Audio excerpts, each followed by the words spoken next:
The Menendez brothers, a case for freedom, let's dive in.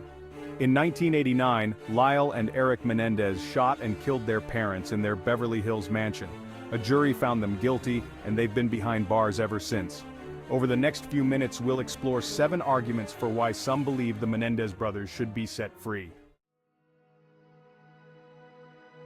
A history of abuse, the brothers' dark secret. To truly grasp the Menendez brothers' case, we must delve into their past.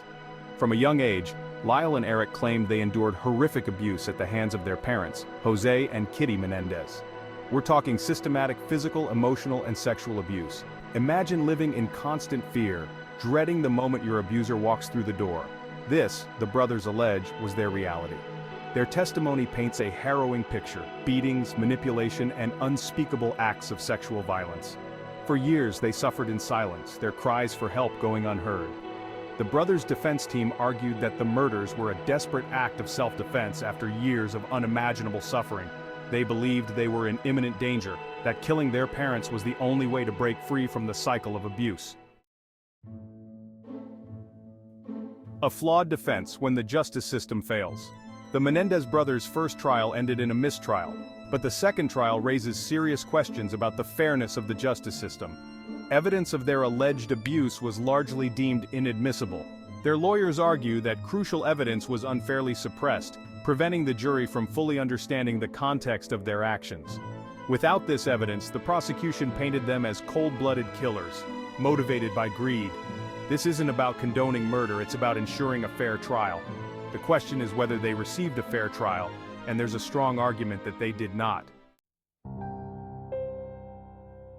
Number 4. Young, scared, and pushed to the brink. At the time of the murders, Lyle was 21, Eric just 18. They were young, impressionable, and arguably ill-equipped to process the trauma they were enduring. Prolonged exposure to abuse can have a devastating impact on a developing mind, impairing judgment and leading to a diminished capacity for rational thought. The defense argued that the brothers were suffering from post-traumatic stress disorder, acting out of fear, not malice.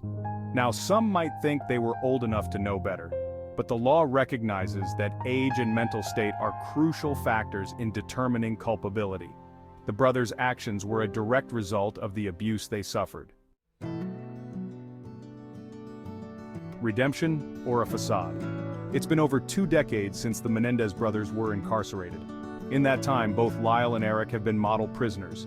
They've expressed remorse, participated in rehabilitation programs, and dedicated themselves to bettering themselves. Lyle has become a certified paralegal, while Eric has worked as a suicide watch partner. Their supporters argue that this is evidence of genuine remorse and rehabilitation. The question is, have Lyle and Eric Menendez earned that chance? Where does sympathy end and justice begin? This case isn't about condoning murder, it's about grappling with a complex situation. Supporters argue that the brothers' history of abuse, their young age, and their mental state should be mitigating factors in their sentencing. They believe that a life sentence without the possibility of parole is too harsh for 2 young men who were victims themselves. This case forces us to confront uncomfortable truths about abuse and the failings of the justice system. It's about balancing our desire for justice with our capacity for empathy.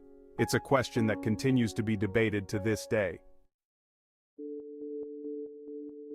The Menendez brothers, a conversation that continues. The Menendez brothers case is a tangled web of abuse, alleged self-defense, and questions about justice. While the legal system has upheld their life sentences, the arguments for their release continue to resonate with some. Join the conversation and share your thoughts below. Don't forget to like this video and subscribe to our channel.